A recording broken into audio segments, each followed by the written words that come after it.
Facebook.com/wakeupcalldt, as well as YouTube.com/wakeupcalldt. Thank you so much for tuning in here to Wake Up Call with Dan Tortora, where sports meets that thing called life. Once again, YouTube.com, Facebook.com, and MixLR.com are all /wakeupcalldt. You can also check us out on wakeupcalldt.com's homepage and on a secondary part of Facebook on facebook.com/livenowdt. So however you're tuning into the show, thank you so much for being a part of it. Thank you for your patience this morning.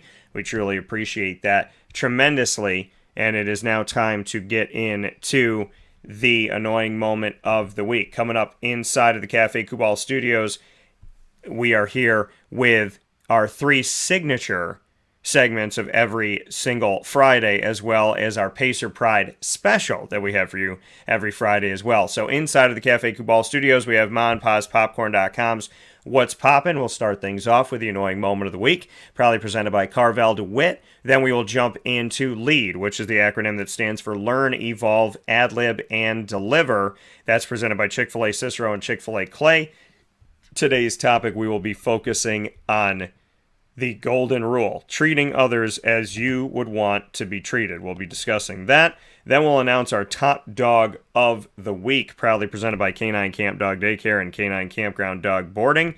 That'll be coming up to you in just a little bit here, where sports meets that thing called life, around 10 a.m. Eastern Time. And we'll round things out with a very special Pacer Pride starting a little bit earlier at 10:15 a.m. Eastern Time with Enrico Mastroianni. Enrico Mastroianni, the head coach of the Marywood men's basketball program for the Pacers, and somebody who is running a personal Leukemia and Lymphoma Society campaign, and has one more event coming up here on Sunday, May 15th, a week from Mother's Day. Would love for you to be a part of it, digitally or on site. And so you can find out more about that as we speak today in a very special, heartfelt, family-oriented, wonderful edition of Pacer Pride, which truly embodies who Enrico is and what we work to do here on Wake Up Call with Dan Tortora. So, with that being said, we're going to hop into the annoying moment of the week, which is first up here on Wake Up Call with Dan Tortora every single Friday, where sports meets that thing called life. So let's jump into the annoying moment of the week here on Wake Up Call with Dan Tortora. Always happy to bring this special segment to you, proudly presented by Carvel DeWitt.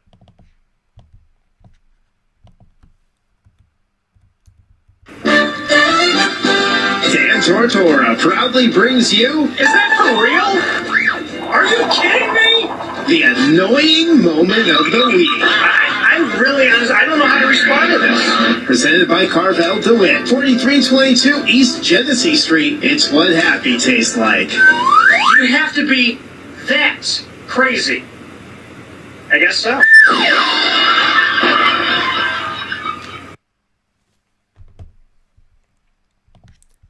The annoying moment of the week, proudly presented by Carvel DeWitt, 4322 East Genesee Street in DeWitt, New York. It is what happy tastes like. And my annoying moment of this week are people who don't take responsibility. People who do not take responsibility for the things that they do, right? They do something wrong, and then what do they say? Woe is me. Oh my God, leave me alone. I feel so bad. You know, it's the person that you hurt is the person that you should focus on. The person that you hurt is the person that you should focus on, right? And you should also focus on getting yourself right. But when you do something wrong, and listen, when I do something, if I hurt somebody, I'm not, oh, poor me. Oh, hurting them makes me feel bad. Oh, hurting them ruined my day. Nobody wants to hear that. Nobody wants to hear that. Okay? The person that you hurt doesn't want to hear how much it bothers you because you hurt them. And you need to focus on helping that person that you hurt. This is going to lead, ironically, again today, as they've really started to do. But it's my annoying moment of the week because it becomes tiresome and laborsome to hear somebody who hurt somebody say, well, you don't know how it made me feel to hurt them. Well, but you're in control of that. The person that you hurt was not in control of you hurting them, but you were in control of doing that. And people focus more on how it made them feel to hurt somebody than the person that they actually hurt and how that person feels. And with all due respect, you hurt that person. Their feelings should be paramount. And maybe they're not because you hurt them in the first place. Maybe they don't matter because you hurt them in the first place. But I would like to believe and hope to believe and want to believe that when somebody hurts somebody, that they have some type of goodness inside of them, some God in them, hopefully a lot of God in them, even if it's hidden under a bunch of rocks, to do the right thing. It's my annoying moment of the week because how many times do we have to hear somebody, and have we all heard that? I have, right? Somebody's like, oh, they start crying. Oh, I hurt you so much. I hurt you. I don't know what to do about the fact that I hurt you. And then they go run and hide in a corner, right? How does that make anything better? How does that fix what they've done? Oh, I hurt you, so now I can't talk about it. Oh, I hurt you, so now I'm hurt. You know, I'm so hurt that I hurt you that I can't live with the fact that I hurt you, and I can't live with myself because I hurt you. Well, what are you going to do about what you did to this person? How are you going to fix what you did to this person? You know? Or somebody that just gives up, right? They hurt somebody and then they walk away. Oh, I hurt you, so I guess we're done here. You know, taking responsibility in your life is paramount. You have to. Or else you live a life that you just constantly hurt people. And eventually, I would imagine that life would leave you alone. Because the more people you hurt, the less people you have, the less people want to deal with you. Who wants to deal with somebody that hurts people all the time? I don't. But that's the world that that's the world that, and I don't want to say that's the world that we live in today. It might be the world that's been here forever, because there's always been people that don't want to take responsibility for their actions. There's always people that want to point fingers and blame somebody else. But, the martyr society is something that I can't stand. I can't stand the martyrdom. It gets old. It's ridiculous. It's weak. The martyrdom is weak. It's a way of consistently saying, oh, I hurt somebody, but I don't have to deal with it because I'm just going to say that I'm hurt by it and that, I need time and I need to be held and I need to be okay. No, that's not how this works, okay? When you hurt somebody, I'm sure it does hurt you. It should hurt you to hurt somebody because it should compel you to not do it again. But once you have hurt someone, you have to decide what your focus is going to be on. Is it going to be on feeling sorry for yourself, or is it going to be on making things right? Because when you feel sorry for yourself, you don't fix problems. When you feel sorry for yourself, you don't make anybody feel better. When you feel sorry for yourself, you're constantly letting that person know that not only did their feelings not matter in the beginning, but they still don't matter. And that's not fair. And that's not okay. And so I can't make somebody care about somebody. You can't make somebody care about somebody. But we sure as heck can talk about the fact that when we are hurt, the last thing we want to do when you have punched us in the gut or shot the figurative gun our way is to hear, well, I'm really upset with myself for shooting the bullet or shooting the gun. Yeah, we are too. But you shot it, and you shot it at us. And what are you going to do to make it better? What are you going to do to help? Everybody's got to grow up sometime, right? Everybody's got to grow up. And I'm not saying don't be a big kid. I'm a big kid. When I say you have to grow up, what I mean by that is you have to take responsibility for your actions. Anytime somebody does something that's hurtful, I'm not a yes man in someone's relationship. I don't care if you're my girlfriend. I don't care if you're my best friend, if you're a friend, if you're an acquaintance. If you ask my opinion and we're talking, then I'm going to tell you, hey, if you hurt somebody, fix it. If you don't fix it, then lose it. Because the person that you hurt shouldn't have to walk you through how to fix it. The person that you hurt is hurt. They should not have to clean up your mess.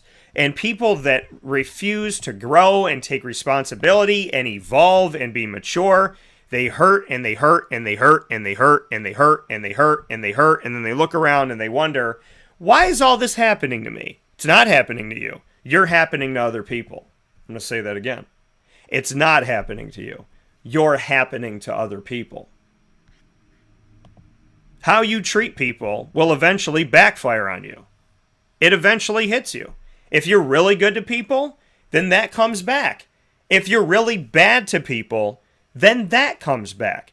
Because even the best of us can't stand the consistent abuse with no remedy, no resolution, no responsibility, and no conversation. It becomes old to be put in a situation where you're consistently hurt by somebody who consistently feels sorry for themselves, who consistently doesn't do anything to make it better. My annoying moment of the week are the people that complain about the people that they hurt instead of fixing the problem. And you'd have nothing to complain about if you decided to treat people with the respect that you so greatly feel you deserve and that you want. With that being said, we'll take a step aside for a fast break here on Wake Up Call with Dan Tortora from inside of the Cafe Kubal studios, bringing you the annoying moment of the week. And coming up after the break, we will be here with Lead, Learn, Evolve, Ad-lib, and Deliver. And that will be brought to you by Chick-fil-A Cicero and Chick-fil-A Clay. Make sure you stop out to Carvel DeWitt, 4322 East Genesee Street in DeWitt, New York, the longest standing Carvel franchise in America. Make sure you head out there today and get something for your mom. She loves a Carvel ice cream cake. I've never known of a mom who's complained about getting a Carvel ice cream cake, and definitely not my mom and not my grandma's. So make sure you get out to Carvel DeWitt today and get yourself a cake for Mother's Day. They have plenty of different designs, different styles, and amazing opportunities to show mom how much you love and appreciate her with something sweet from a place that's so important to our community. Head out to Carvel DeWitt today for Mother's Day. Carvel DeWitt, it's what happy tastes like. Do you know why? Because we make ice cream. Creamy, rich, flavorful ice cream. Not yogurt or iced milk like some of our competitors. Ice cream. Fresh, by hand, daily. For the calorie conscious, we have something new for you. Our new Carvelite. Same great flavor, creaminess, and texture of our regular ice cream with only 35 calories an ounce. So whether you want an ice cream cake, flying saucer, dasher, carvelanche, hard or soft ice cream, we will satisfy your craving with our fresh, handmade regular or new Carvelite ice cream. Carvel DeWitt. It's what happy tastes like.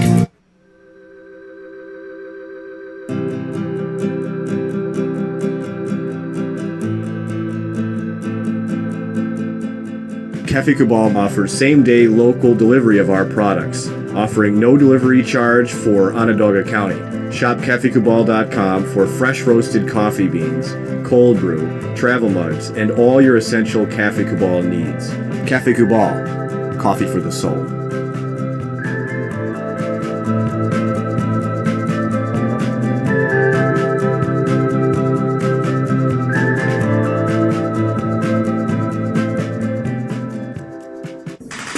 The Wildcat Sports Pub in Camillus, New York is located on 3680 Milton Avenue in the Home Depot Plaza. It is your family-friendly sports bar and restaurant. Folks, some sports bars aren't family-friendly. Some family-friendly restaurants are not sports bars. The Wildcat Sports Pub in Camillus, New York is proud to be both. It is that marriage that you've been looking for years. The Wildcat Sports Pub is your home base for your sports bar and restaurant needs, games for the kids, indoor and outdoor activities, and enough things on the menu to come back every single week and get to try something new. They're open Sundays from noon to 8 p.m., Monday through Wednesday, 11 a.m. to 11 p.m., and Thursday through Saturday from 11 a.m. to midnight. For reservations and party information, call 315-487-2222 for the Wildcat family-friendly sports pub and restaurant.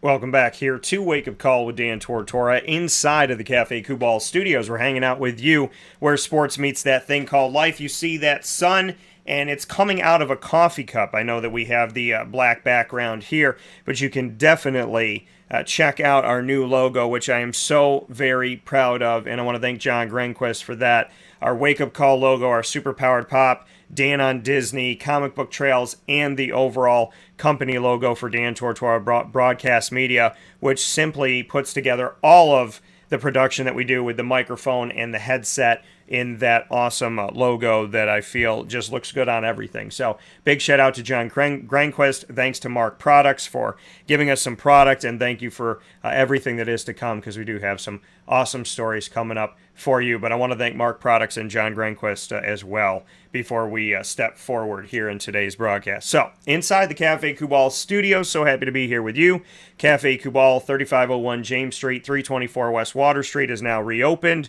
401 South Salina Street, all in Syracuse, inside of, a fantastic community and wonderful people. You can also find them at 343 Fayette Street in Manlius, New York, and on the corner of Route 11 and Taft Road at Sweetheart Corners at their drive-thru location in North Syracuse, with more of the amazing people in our community right there working at Cafe Kubal to provide you with a cup of coffee, which and I know goes a long way.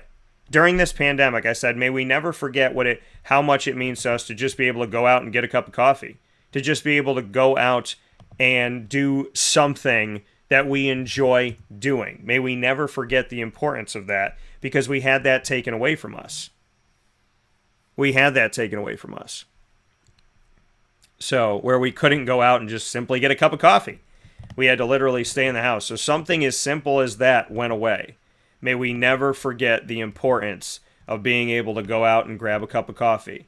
So may you not forget that. May I not forget that. May we not forget that as we step forward in today's world. Because sometimes in the moment, we feel it. We feel bad about it, right? We don't like the circumstance, and then the circumstance gets better, and we forget to appreciate what we had to go through. So may we always appreciate the importance of going out and getting a cup of coffee at Cafe Kubal or tea, or just going and sitting with somebody while we have a cup of coffee or a cup of tea, or split a cookie or whatever it may be. It goes a long way, and it means a lot. So, with that being said, we are now into Lead, Learn, Evolve, Ad-Lib, and Deliver. Inside of Mom and Pa's Popcorn.com's What's Poppin', it's time for us to get into Lead, that acronym. Once again, Learn, Evolve, Ad-Lib, and Deliver. That acronym is brought to you by Chick-fil-A Cicero and Chick-fil-A Clay. Since we started this segment here, it has been connected to the fantastic people at Chick-fil-A Cicero and Chick-fil-A Clay.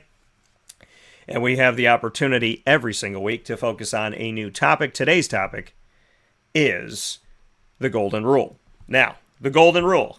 Those of us that know the Golden Rule and those of us that don't know the Golden Rule, right? Well, let's discuss what it is. Treat others how you want to be treated. Simple enough, right? I think God thought it was simple enough. I would imagine treat others the way that you want to be treated. Hopefully, none of you want to be treated poorly. But treat others the way that you want to be treated. That is the Golden Rule.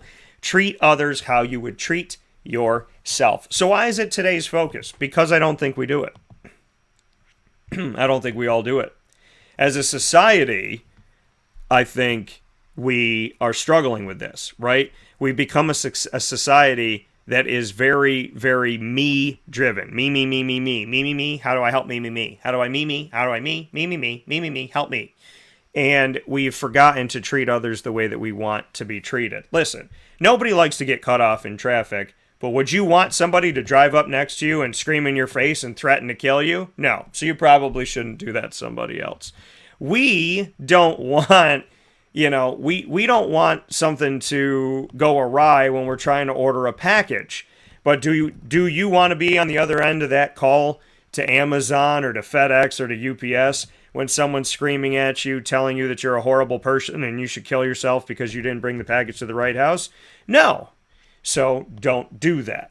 It's amazing how we forget that the way you treat other people is how you're treating another person, another human being. We are fallible, right? We're not perfect. We're not going to ever be perfect. We make mistakes. That's not me saying it's okay to screw up. That's me saying that when problems arise and things don't go perfectly, which they don't always go perfectly, right? When things don't go perfectly, we have to be able to ad-lib, we have to be able to step forward, and we have to be able to figure things out together. But treating others how you want to be treated, it's an imperative part of what we do. It's part of what God teaches us. It's who God is. Treat others as you would want to be treated. If you forget nothing else, treat others as yourself. And being in a world today where we talk about other people, right? Everybody picks apart Ryan Tannehill's words, which we'll talk about later on in today's show. Everybody picks about Ryan Tannehill's words, but everybody focuses on the last thing he said and not the entire quote. Not the entire quote. The entire quote from Ryan Tannehill. Everybody focuses on the end, but they don't focus on the entire quote, which is, I texted Malik right after we drafted him as well. I have no problems with Malik. We're looking to add talent and guys that can help us. We'll add him to the room and go from there. That's part of being in a quarterback room in the same room. We're competing against each other. We're watching the same tape. We're doing the same drills.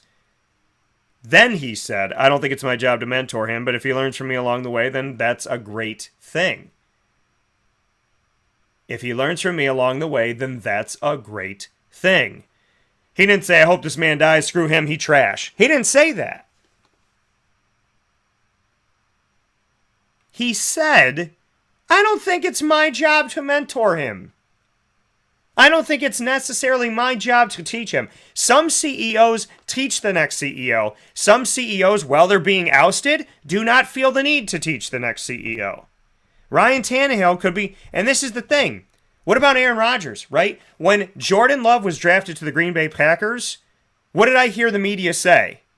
Well, why would they do that to Aaron Rodgers? How could they do that to Aaron Rodgers? Why would they do that to him? How could they do that to him?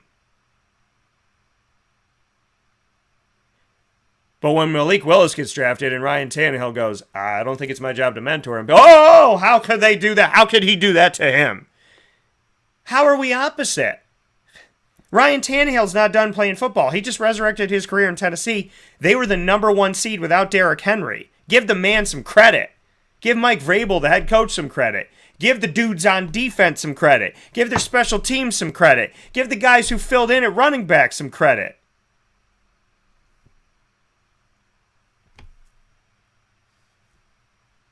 Treat others as you would want to be treated. Would you want somebody to come out and pull your words apart and piece that and take this and do this and do? Would you want somebody to come up to your cubicle at work and shake it and just start throwing stuff at you and knocking over your coffee and shooting mustard at you and peeing in the corner of your office? I mean, this is how you treat people on social media. You pee in their office, but you don't want somebody peeing in your office. So stop doing it. Treat others the way that you want to be treated. Or understand that karma will find you and will say, okay, this is how you treated people, so this is how you're going to be treated. We owe each other. I shouldn't say we owe each other. We should treat each other well. Treating others the way you want to be treated. The golden rule. We talk about people the way that we would never want somebody to talk about us. We call people names that we would never want to be called. We call names to our significant others that if somebody called that to our parents, we would go ballistic.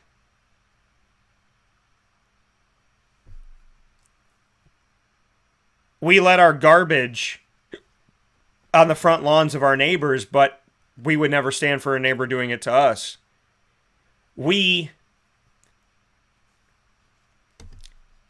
Some of us don't even care what's going on in Ukraine. We don't even talk about it. We don't even think about it. But we wouldn't want it to be us. See, treating others the way you want to be treated is an everyday thing. If you want people to disrespect you, then be disrespectful.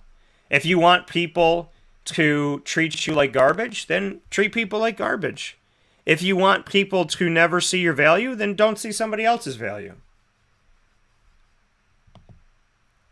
It's amazing to me that we live in a society now where I hear all these people complaining, but they're the same people that say horrible things about other people.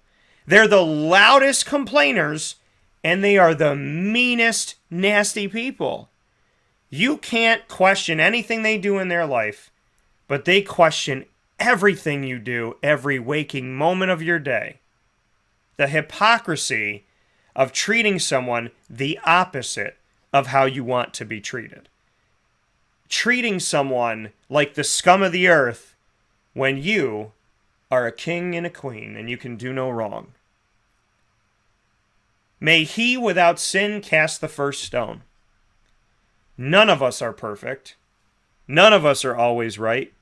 None of us have it all together all the time. But some of us act like we do. Some of us think that we're the judge, jury, and executioner. Some of us play God. And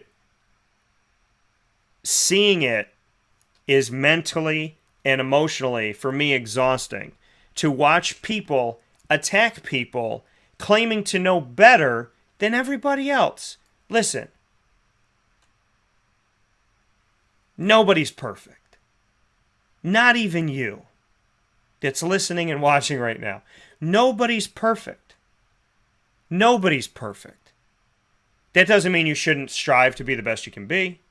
It means stop expecting everybody to do everything right all the time without ever making a mistake. Now, there's a difference between knowingly doing something bad and not stopping and making a mistake. A mistake is a oops. A mistake is I didn't mean to. A mistake is you drop milk in the kitchen.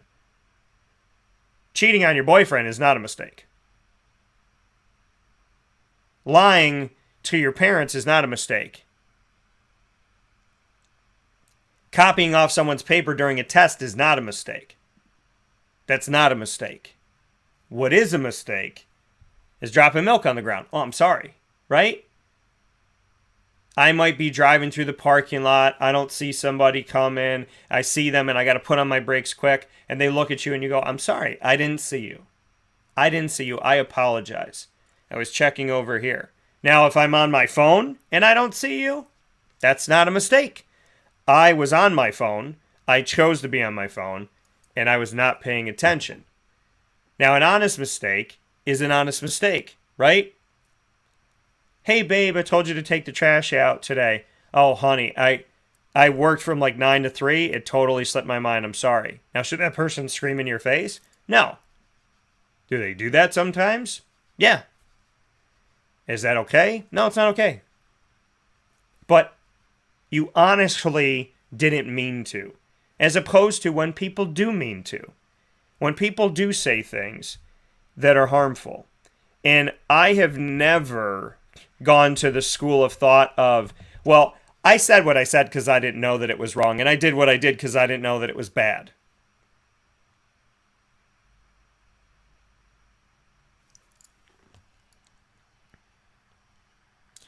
I believe that God is within all of us, and within all of us, with God, is a conscience, God's voice.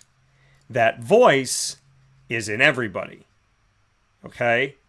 It is common practice to not murder people. It is common practice to not steal from people. It's common practice to not cheat on people, to not lie to people. That should be common, right?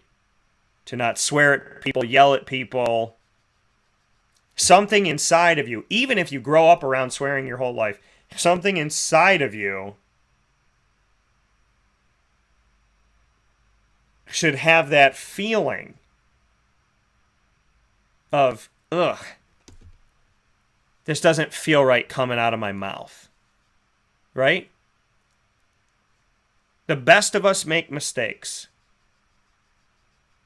We all make mistakes. But The golden rule, treat others how you would want to be treated. How are we treating other people today? Are we treating them even remotely how we want to be treated? Would we want somebody to lie to us, to cheat on us? Would we want somebody to ignore us, swear at us, yell at us, call us names? Would we want somebody to turn their back on us? Would we want somebody to pretend like we don't exist? Would we want somebody to forget our birthday, to forget our anniversary? Would we want somebody to come to our office and defame us and devalue us? Would we want somebody to slander us? Would we want somebody to speak so poorly about us, to wish us dead? Would we want somebody to tell us that we should have never been born? Would we want that? Would we want that? No. I would venture to say no. Unless somebody's crazy, I would venture to say no. So the golden rule is in place for a reason. It's unfortunately a reminder to people that should already know that how you treat other people should mirror the way that you would want somebody to treat you and talk to you and be around you. Because if we are not being good to ourselves and to others, what type of legacy are we leaving in this world? With that being said, lead, learn, evolve, ad-lib, and deliver. Proudly brought to you by Chick-fil-A Cicero and Chick-fil-A Clay. I appreciate the fantastic people there, led by a fantastic owner and operator, and one of my best friends, Jimmer Sikowski. Thank you to Jimmer and to the entire team for all that you do.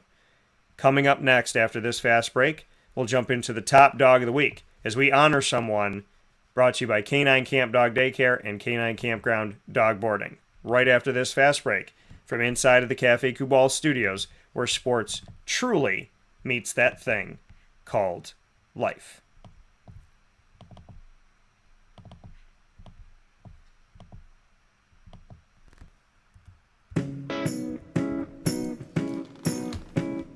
In these unique times, there are those in our community that give us a sense of normalcy and positivity. Pizza Man on 50 Oswego Street in Baldwinsville has been here for you for over 35 years and is here now. Call 315-638-1234 or order online at pizzamanbville.com to bring those familiar tastes into your home. And remember to come see our monthly on-site broadcasts centered around the community and our Baldwinsville beats. Pizza Man in Baldwinsville. Any way you slice it, they are always here for you.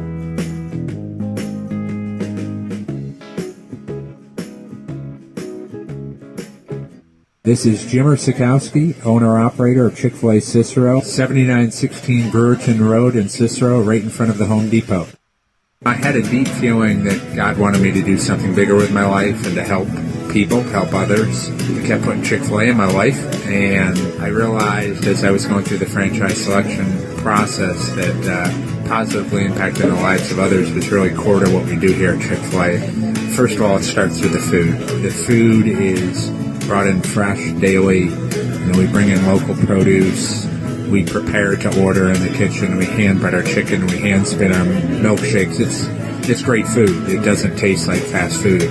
I think the second thing is the way people feel when they come in a Chick-fil-A restaurant. It's different. We try to treat people with intentional kindness here, which is very different and deeper than good customer service. And so I think it feels remarkable for most people to come in a Chick-fil-A restaurant. And then lastly, the impact that we try to have in the community is very different. It's a big part of the expectation of every operator of a Chick-fil-A restaurant is that they're actively engaged in their community, they're a leader in the community, and they're making a difference. When they realize that what we're striving to do is to shine a little light in their life, that's a very, very different experience than you will have in any other quick service restaurant. And it's that remarkable experience that I think people will emotionally connect with.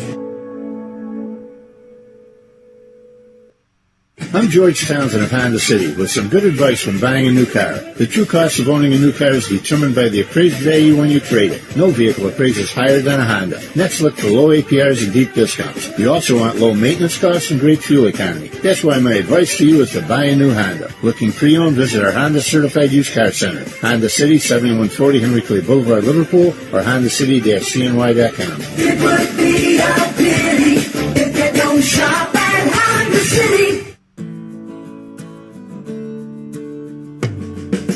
Our corporate purpose at Chick-fil-A is to glorify God by being faithful stewards of all that's entrusted to us and to positively influence all those who come in contact with Chick-fil-A. And what became increasingly clear from our success in Cicero is that people love Chick-fil-A. And also I think we recognized that, we had a great opportunity to grow the brand and grow our platform. I felt incredibly grateful when I was selected to be a Chick-fil-A operator. I think what it's meant for me, what I've come to realize on a very deep level is that this is a calling for me. It's not a career. It's not a job. The Lord called me to be a Chick-fil-A operator and to use these restaurants to glorify Him and to positively influence other people.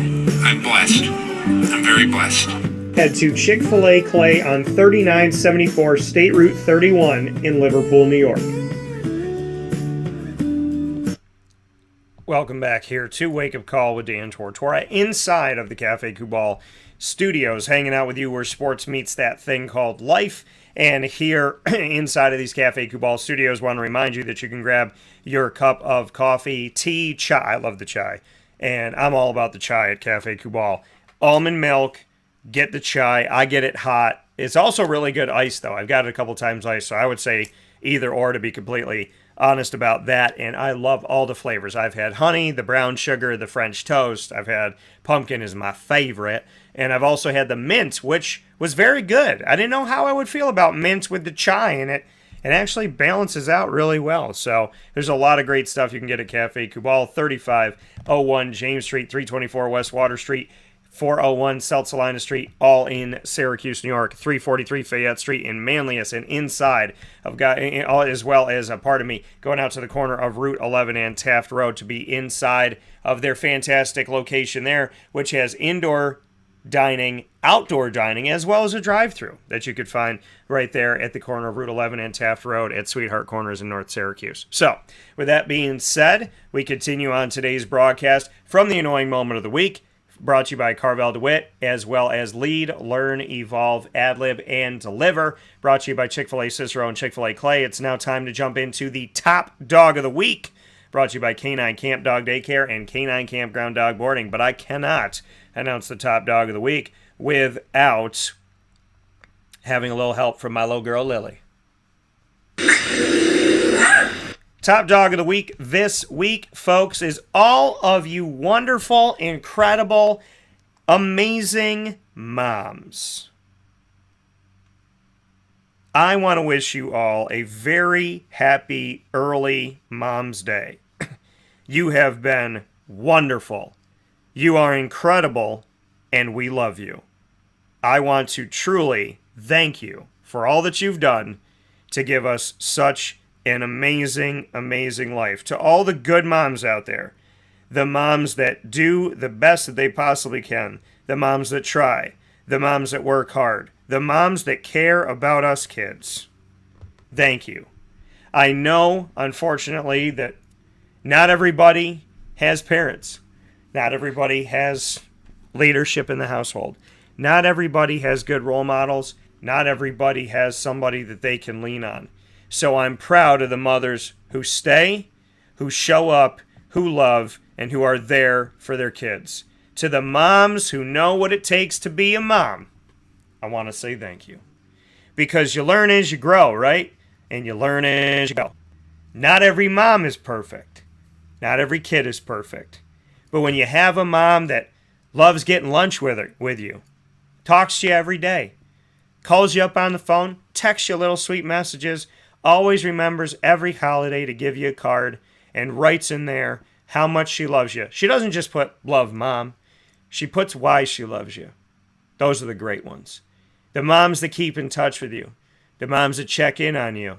The moms on their worst of days still love you like crazy. The moms who are stressed out but want to hear about your stress. The moms who put you first, and the moms who remember to love themselves too. Moms, I want to tell you something as we celebrate you in the Top Dog of the Week and on Mother's Day and all 365 days of the year. Proudly presented by K9 Camp Dog Daycare and K9 Kampground Dog Boarding, who has a phenomenal mom as their owner in Lorraine Perry. Moms, I want to remind you something. I want to tell you something. I'm sure other people have told you before, but I don't know if you've listened. Take care of yourselves, moms. Do right by yourselves, moms. Okay? Because being a great parent, it's wonderful. It's wonderful for us to have you. But we need you to be healthy and we need you to be good to you. Because how can you truly love us, Mom, if you don't love yourselves? So, to all the moms out there, I ask you, I hope and I pray that you go and you do your nails. You go on vacation. You go do those things that help you to be happy. Good things, positive things. Right? You take a drive. Go to your favorite store. Call up your friends and you get together. You have a cup of coffee, you read the paper. My G-Mama is the greatest human being I've ever known. My G-Mama, my mom's mom, Grandma Cavino. And I love both my grandmas. I'm not trying to speak of one higher than the other. My relationship with my G-Mama, very, very special. And my G-Mama, the things that made her happy, coffee in the morning, coffee throughout the day, wheat toast with butter in the morning, watching The Price is Right, spending time with her family, playing war with me, sitting in the sun out by the pool, praying to God, saying her rosary, and watching her shows. She was the simplest of us, yet the one that was most impactful. It doesn't take a ton to be a good mom. It takes love. It takes time. It takes patience. It takes heart. And it takes an incredible belief in yourself and a whole lot of faith. We learned from the best mom ever, right? Mary. A mother who trusted something that didn't make sense, who believed in God in something that she didn't understand necessarily. Mary gave birth to the one that saved us all. Whether you believe it or not, God is in your corner. And your mom, those good moms, they could be mad at you to the high heavens, but they're always in your corner. They always got you. When you have a mom who listens to your show, shows up at your job, wants to grab a cup of coffee with you, just wants to see her boy or her little girl do well, that's a good mom. A mom that calls you up to check in on you, that's a good mom. A mom who watches a movie with you, that's a good mom. A mom who may not love sports, but loves that you love sports, because she comes to every game that you're in, whether you sit the bench or you play. That's a good mom. There are a lot of good moms out there. There are a lot of good moms out there. And I have a great mom. I have a great mom. Because even on her worst day, she has been there for me. She has talked to me. She has always been there for every wound that I've ever felt. She has helped me to heal. She has talked me through it. She's gone to lunch with me. She's gone on vacation with me. She's laid next to me when I was sick. She sang to me when I couldn't fall asleep. If I had my mom do one of the many things she's done in 36 plus years, I would be a very blessed kid. My mom does them all. So, on behalf of all of the kids out there, happy Mother's Day. To my mom, Debbie, my G-Mama in heaven, Marie, my other grandmother, Gammy Miller, who all she had to do toward the end of her life was rest her head on mine, and I could hear her say, I love you. To Gammy. To Miss Mary, my other mom. To all of the incredible mamas out there. You could be a mom to a cat, a mom to a dog, a mom to a bird, a mom to an iguana, a mom to a little girl, a mom to a little boy, or a mom to a bunch of them. There are great mothers in this world, and I have had the pleasure of meeting plenty of them. The ones that no matter how old the kids get, they always know how to let that kid stay a kid. A great mom teaches a child how to grow up and be responsible and take care of themselves, and at the same time to never grow up. I'm going to say that again. A great mom teaches their child how to grow up, to mature, to be a good person, but to never grow up, to stay a big kid, to always appreciate that God woke you up this morning, and to never forget to have fun, no matter how hard it may feel and seem. A great mom teaches you to grow up while never growing up. She teaches you how to be Peter Pan.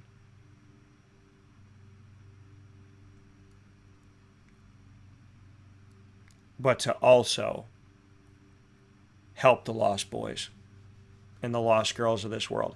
A great mother is my mom, is Marie, is Mary, my Gammy, is Mary T. And there are many more. Those are the ones that touch my heart every day. So happy Mother's Day to the moms, and how spoiled I am to have you all. I love you all dearly, and I am honored to be your kid. Happy Mother's Day, and God bless to the top dogs of the week, our moms. The good ones and the great ones, and always the ones that never stop trying to do the best that they can. Your mom may not have all the money in the world, but she doesn't need all the money in the world. Your mom may not be able to give you a bunch of things that are material, but she doesn't have to give you material things. Your mom may not be able to buy you a car or buy you a house. She may not have the best house. Your mom may not have been able to keep the marriage with your dad together. Your mom may not be able to give you the material things, and like all of us, can't change people if they don't want to change. But why is she a great mom? Because she was the best she could be for you, and is the best she can be for you, regardless of who your dad was, or your dad is, or what happens, or what situations arise. A great mother is the mother who doesn't make excuses, tries her best, does her best. And listen, the material things that your mom may have not been able to give you, you can't take any of those to heaven. But if your mom has given you love, given you time, given you respect, given you her shoulder, her arms, a kiss on the cheek, if your mother has given you love, then your mother has given you everything she has. Thank you to the moms that give it all. The top dogs of the week. Proudly presented by K9 Camp Dog Daycare and K9 Kampground Dog Boarding.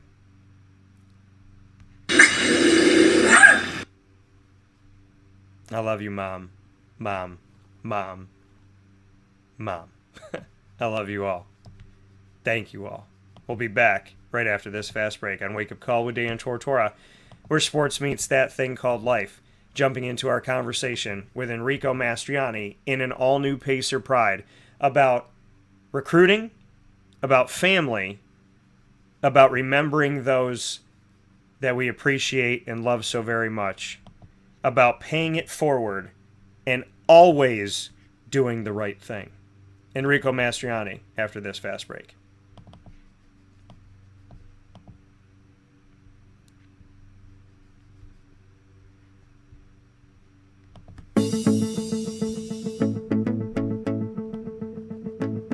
Avicoli's, located on the corner of Route 57 and Wetzel Road in Liverpool, New York, has been your trusted neighbor for decades. Located just steps from Liverpool High School, we're happy to have the Liverpool Warriors on-site, on-location broadcast at Avicoli's through Wake Up Call with Dan Tortora every single month, featuring student athletes, coaches, and administration throughout the year from Liverpool High School. Head out to Avicoli's today on the corner of Route 57 and Wetzel Road in Liverpool, New York, open Tuesday through Sunday for lunch, dinner, and drinks. We'd love to see you out there. And of course, you can call them at 315-622-5100 for takeout, delivery, and catering. That's 315-622-5100. And also find them on myavicolis.com. That's myavicollis.com.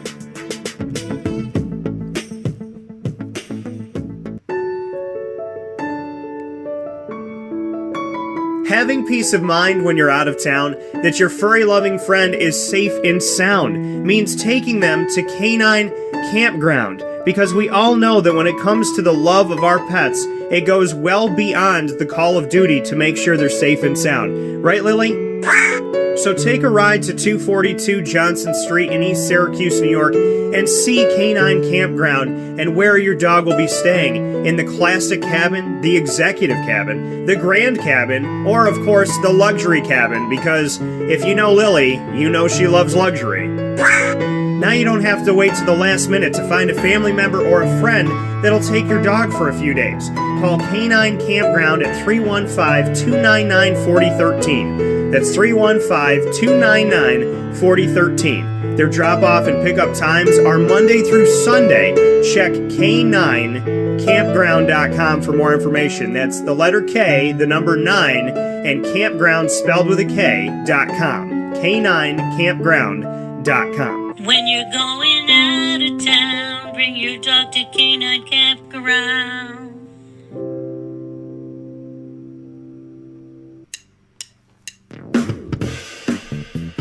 PB&J's Lunchbox, the food truck that you love finding all throughout central and upstate New York, now has a street-side cafe. So when you're craving their traditional favorites as well as their out-of-box amazing menu items, you can now head to 663 Old Liverpool Road in Liverpool, New York. Located just minutes from the highway, the Thruway, Destiny USA, and Onondaga Lake Parkway, PB&J's Lunchbox Street-Side Cafe is there for you Monday through Saturday from 9 a.m. to 7 p.m., serving breakfast, lunch, and dinner all throughout the day. Get breakfast for dinner, dinner for lunch, whatever you fancy, including their award-winning grilled peanut butter and jelly sandwich. Find them at 663 Old Liverpool Road in Liverpool, New York. PB&J's Lunchbox, where we love to know what's in your lunchbox.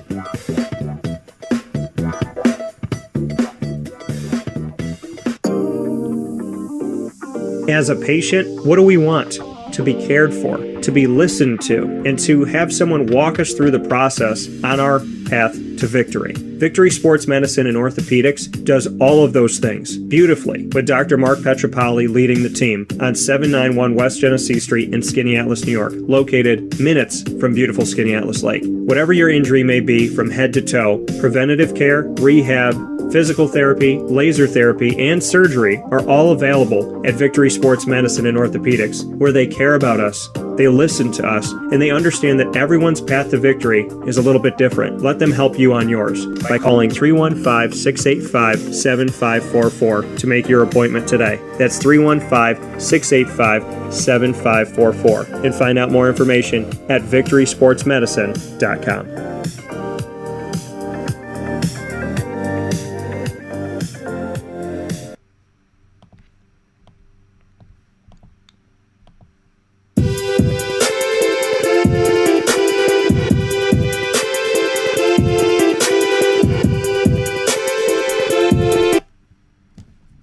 Welcome back here to Wake Up Call with Dan Tortora, where sports meets that thing called life. We are inside of the Cafe Kubal studios, and I am so happy to be here with you in the latest edition of Pacer Pride. Pacer Pride comes to you every Friday at 10:30 a.m. Eastern Time. And Pacer Pride features student athletes, coaches, and administration, all connected to Marywood University in our exclusive multimedia marketing partnership that gives you unprecedented, unfiltered, unedited coverage of being connected to the fantastic people that help to make up my great alma mater. You're watching here on youtube.com and facebook.com, both /Wake Up Call DT, and of course on mixlr.com /Wake Up Call DT. You're listening and on wakeupcalldt.com. This is also being shared on facebook.com /live now DT. With all that being said, this man is coming on the show for the first time. I'm kidding. So Enrico Mastroianni, who will one day, when he is, 87 years old and retired from basketball, he will be a co-host on the show. There you go. Enrico here with me on Wake Up Call with Dan Tortora, the Marywood Pacers men's basketball head coach, who is raising money for the Leukemia and Lymphoma Society with a special connection to his father, as well as one of his friend's children, who has now found their way over not only to be cancer-free, God bless, but to be celebrating, I believe, their 17th birthday coming up 17, here. Yeah, very soon. So with that being said, Mr. Mastroianni, welcome back. How are you, Dan?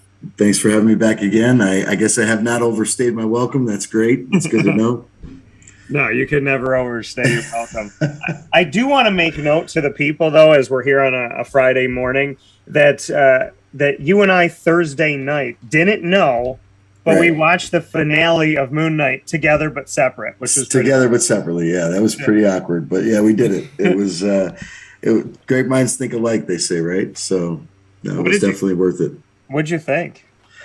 I mean, it's a unique show. It really is. It makes you think about, what was really going on. I looked over and I said to my family afterwards, I said, I wonder, it almost appeared as if maybe he was, I don't want to give any spoilers up, but, was he dreaming the whole thing? It was just strange how he woke up back in the place where the whole show started, and same situation. So, but I don't think he was dreaming it. So.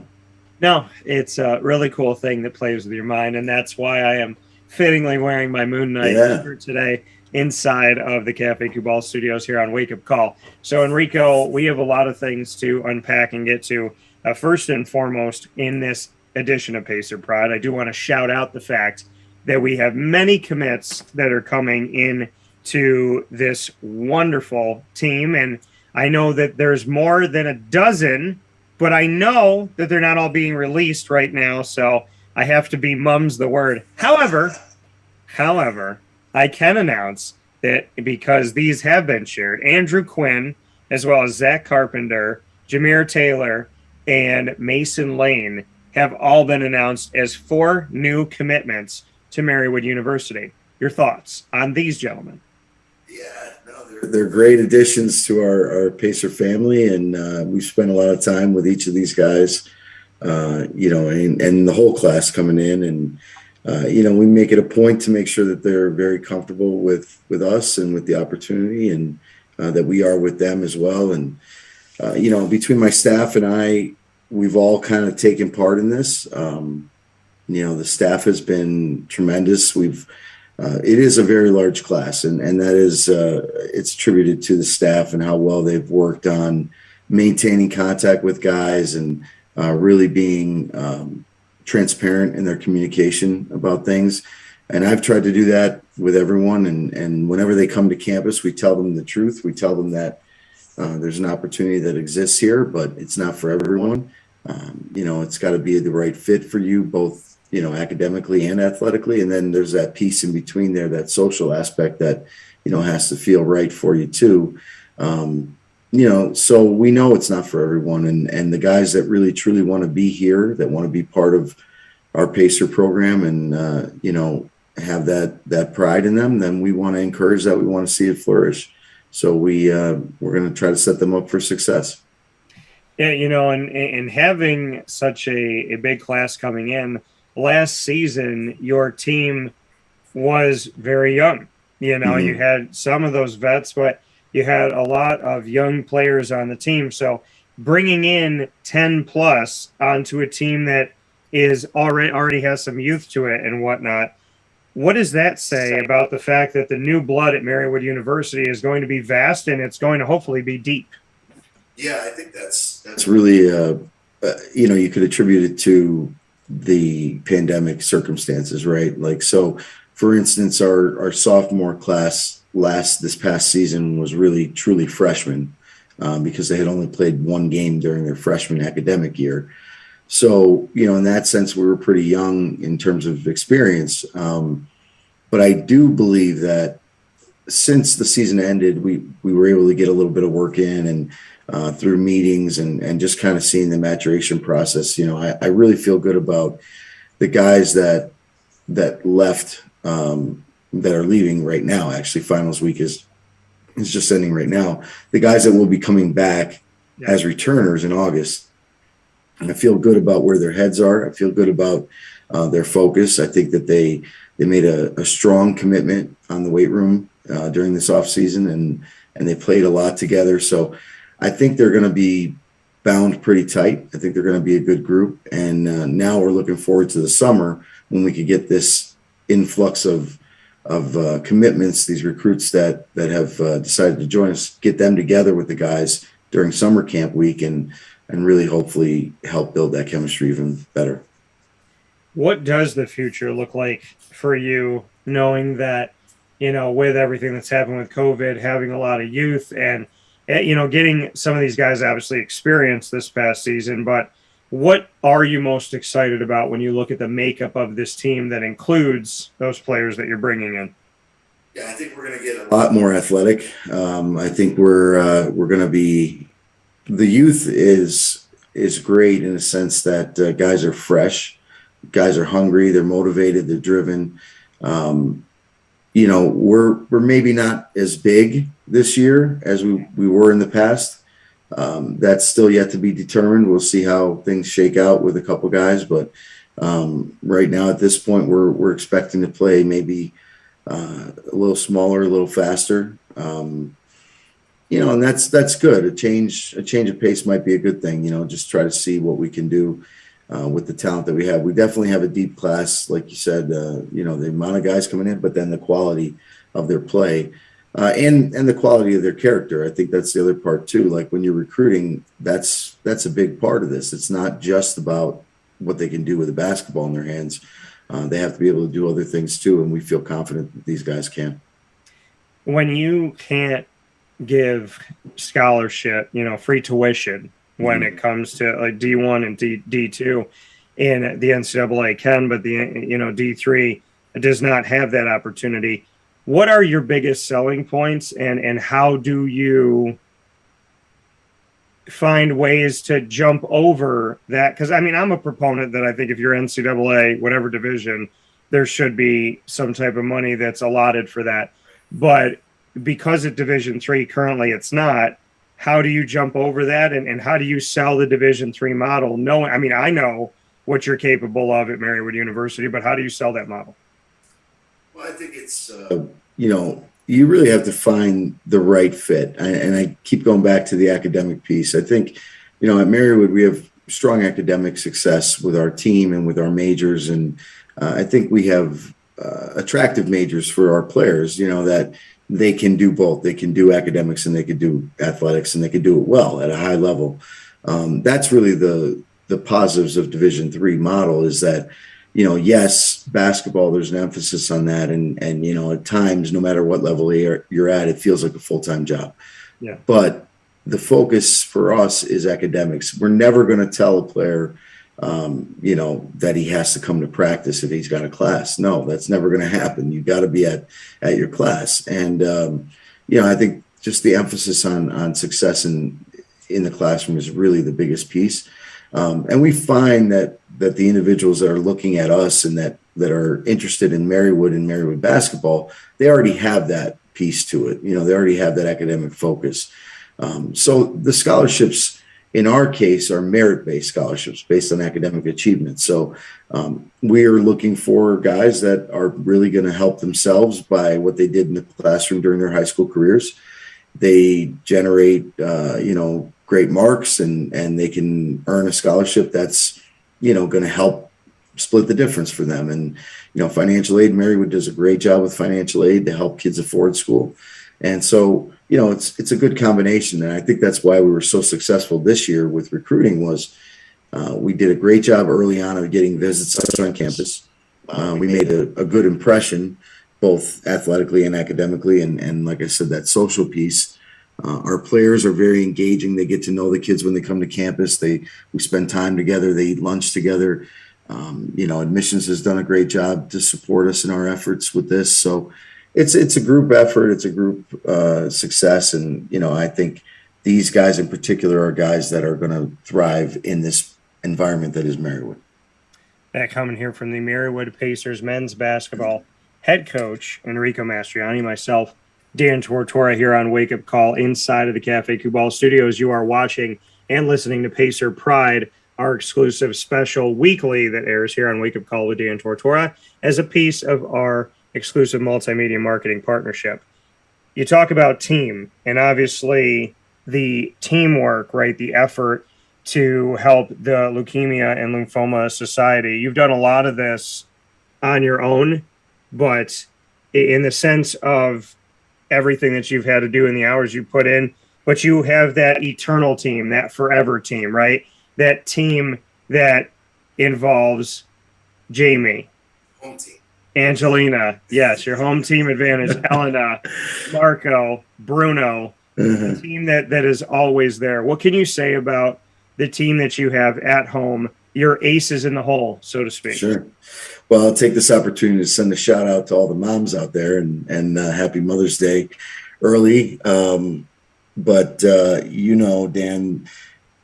behind what is the line? Behind every good man, there's a great woman, right? So, we're very lucky and fortunate, and I've been very lucky and fortunate my entire life to have great, strong women behind me and not even behind me, but pulling me along, starting with mom, Palma, who's been a rock, and, she's just always, how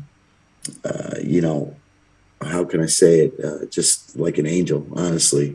She's just really there for everyone, whatever they need. We always used to joke she'd give you the shirt off her back. One time she actually did give somebody her shirt, and it's just funny, how you grow up with so much love around you. It's like, it's inevitable that's what you exude. You have to learn that at home, and then you learn how to project it out into the world. And so it starts with mom. And then, I've had very strong influences. Like I said, my sister, an Italian family, we always say oldest sister, second mother, oldest brother, second father, right? So I had an older brother and an older sister, and they're still mentoring me. They're still leading me and guiding me. And my sister, is part of my physical campaign team. My brother's in Ohio, so he's more of a virtual campaign helper.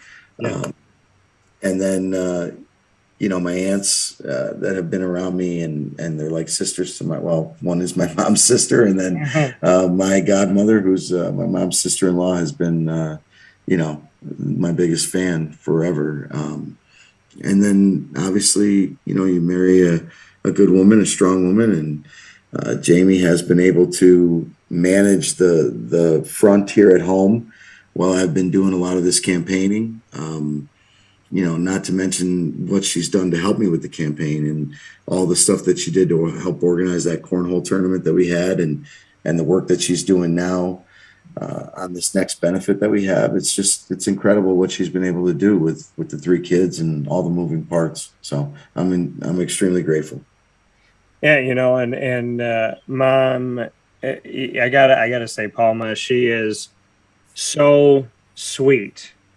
And, she's like that mom. Like, I walked up to her at the tip-off dinner this year, and we were all sitting at the same table. And I walked up to her, and before I could say anything, she said something. And she was very kind, and she was very sweet. And I'm like, she is the woman that I have in my family times a million. But she's the woman where, like, you walk up to this Italian woman, and you think to yourself, I hope that she likes me. Because, it's like and anybody knows Italian women, you understand in being an Italian family, it's either that you're walking up to them and you're about to get in trouble, be scolded, or you're walking up to them and they're going to grab your face and say, you know, I love you, sweetheart. So you always hope it's the second one and not the first, but there's a lot of beauty in, you know, in your family, and there's a lot of kindness and generosity and just, you know, overall goodness. And I think you're very spoiled. And, you know, Jamie has, she's paid me to say very nice things about her today. But no, I'm a big fan of Jamie Mastroianni. She's got a fantastic personality, always going somehow. And then, you know, I mean, I got to shout out everybody. My dude Marco, that's my guy, and he's a treat, man. I mean, everything is fun right now. He's 5 years old, and everything is fun. And he's good people. So, you know, I got to shout out Marco, and then Angelina, her baby Yoda that she drew for me is still on my refrigerator. Whenever anybody comes into my house, they see it in my kitchen. And then, you know, Elena doing her thing and being the incredible person that she is, and kind of sits, the way I've gauged her, she kind of sits there, she takes it all in, she's get in the room, you know. And then Bruno's there's a lot churning in there. She's quiet, but she's aware. And Bruno's my dude. So I mean, I think you know, you have a great support system. And you know, you're speaking of family, I know that you told me off the air, and I hope you're okay with me saying this. You had made mention of the fact that, you know, you haven't really taken the time to speak out publicly about, you know, your dad passing when you were so young, and that helping out the Leukemia and Lymphoma Society has almost pushed you to kind of heal in a way and share. So how has this journey of helping the Leukemia and Lymphoma Society opened you up to speaking about your dad and reminiscing about your dad, and ultimately maybe helping you find a little more peace? Well, I think, you know, whenever it's about yourself, you don't like talking about it, right? It's hard to do, and especially if there was a tragedy of some kind or something that you don't want to recollect because it could be painful. So you kind of you know, submerge it somewhere down deep, right? And you don't want it to come out. And then when you like, I was asked to support others, right? And I had to find you know, a purpose in that. And what am I, you know, I knew it was the right thing to do to help and support this group. I just, you know, finding out why it was so important to me takes me back to the circumstances that took place with my dad and his passing 20 years ago. And so reliving that has been almost therapeutic. You know, it's not something that I was ever really comfortable talking about much, because it was, like I said, difficult to relive it, recall those experiences. But now that I'm doing this, and it's not for me, but it's for this group, I feel compelled to share that story with everyone. And I'm just so extremely grateful that, you know, so many people have gravitated toward it and want to learn about it and hear about it. And, you know, the coverage that we've gotten here locally, and what you've done for me, and just anyone and everyone that's, you know, that's donated to our campaign or has, you know, given a kind word or some words of encouragement. It's, you know, the support has been incredible. You know, you and I have talked about Dad. We talked about Dad recently here a week ago, and and to someone who never met him, how would you describe him? If you were your dad's elevator pitch, what would you say? Oh, he was a jokester. You know, he had that dry humor that, you know, he was so smart, like super smart, and he never acted smart. You know, he was probably the smartest guy in the room, but he never acted like that. You know, like I told you about Elena, she's kind of quiet, but she takes it all in. My dad was exactly the same. I mean, he would just kind of study the room, pick his parts, pick his spots. And then when he was around somebody that he knew he could trust with that joke, he would let it out.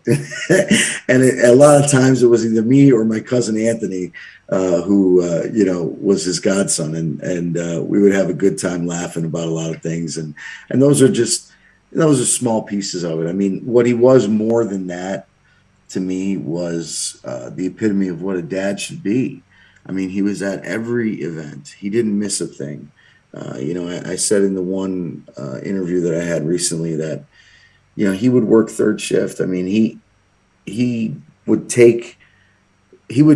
sacrifice his health and well-being, honestly, just so that he wouldn't miss my games. I mean, we would have games on a Friday night at 7:00, 7:30, and he'd stay there until 9:30. Whenever I'd come out of the locker room, we'd chat for a little bit. He would tell me good game, and even if it wasn't a good game, he'd say good game. He never had a bad word to say about anybody or anything. And then he'd drive 45 minutes to work, and he'd work overnight while everybody else was sleeping, and he'd be working. And he'd show up in the morning as I was getting ready to leave the house, for school the next day. And, it was just strange, like how he had not done that his whole life.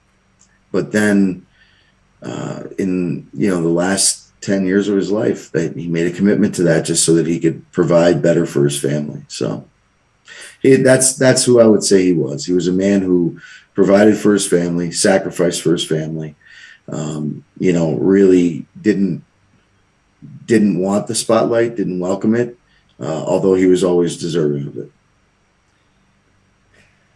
Didn't want the spotlight, but was always deserving of it. I think you are your father's son. And with you've never asked for the spotlight. You never asked for, all the accolades and the roses and everything to be thrown your way. But you're deserving of it for all the things that you do that people have no idea the half of it. And on top of all of those things, you decided to take on this Leukemia and Lymphoma Society desire to raise money and to be a part of this. Your dad obviously has moved you. Your friend's son has moved you. What inside of you, as you have this final push, right, with a few more days before this wraps up, what is driving you so much inside right now? What about you personally is just making you give this last leg of your race everything you got? Well, I mean, obviously there's a competitive side, right? We're by nature, we're competitors. We don't want to lose. We don't want to fail. Survival of the fittest, is kind of a mantra, right? But to me, it's more than that. Like, yeah, obviously I want to do this campaign justice. I want to make sure that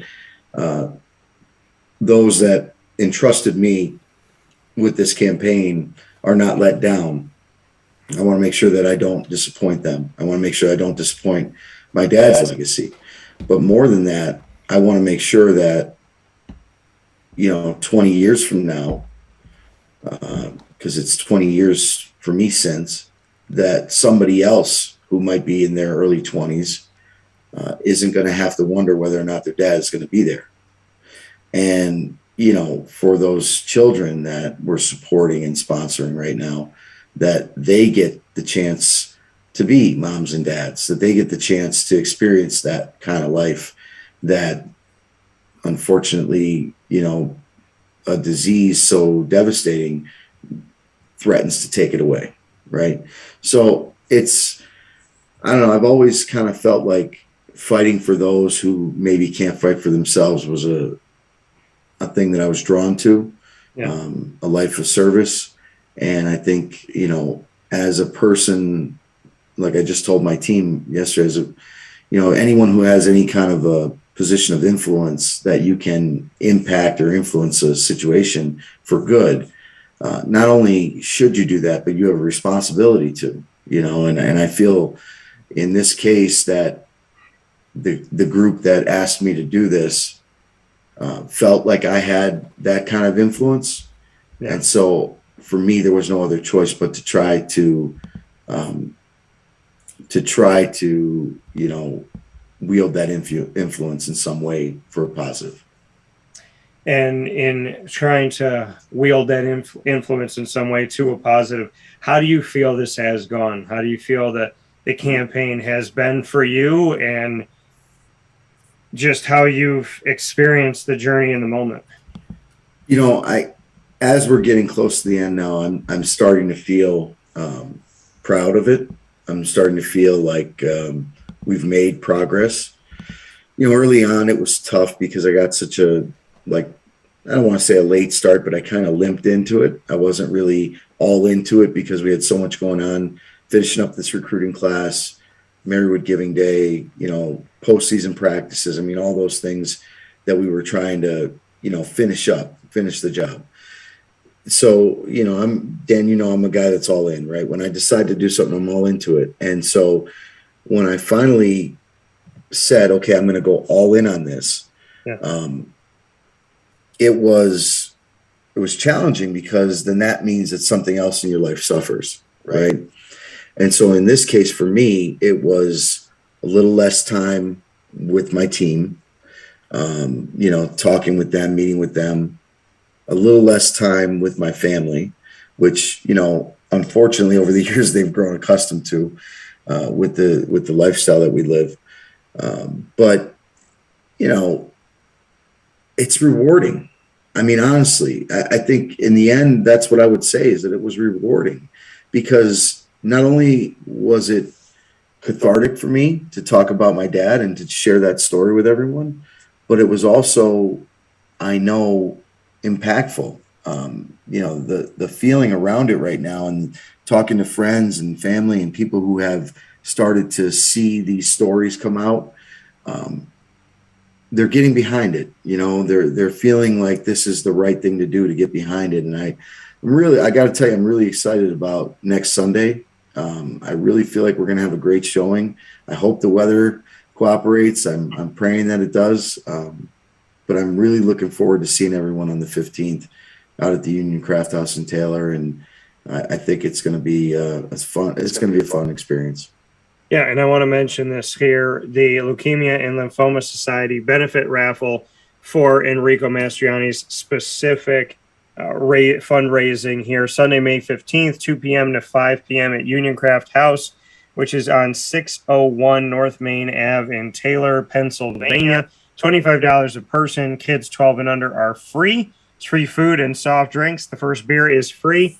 $2 on domestics. There's a grand prize raffle, a drawing, music and entertainment, a free bounce house. So bring me into just what this is. I know that, you know, there's kind of like a snapshot of it, but bring me into Sunday, May 15th, and what we can expect and what we're excited about, and what the raffle's all about, and how people can really become a part of this and make sure that they're not only there, but that they're doing everything they can to give back, and they have the opportunity, obviously, to take something home themselves. Yeah, no, I mean, we got some great raffle prizes. I could tell you now, we got tons of gift cards and some baskets, and you know, there's more still coming in.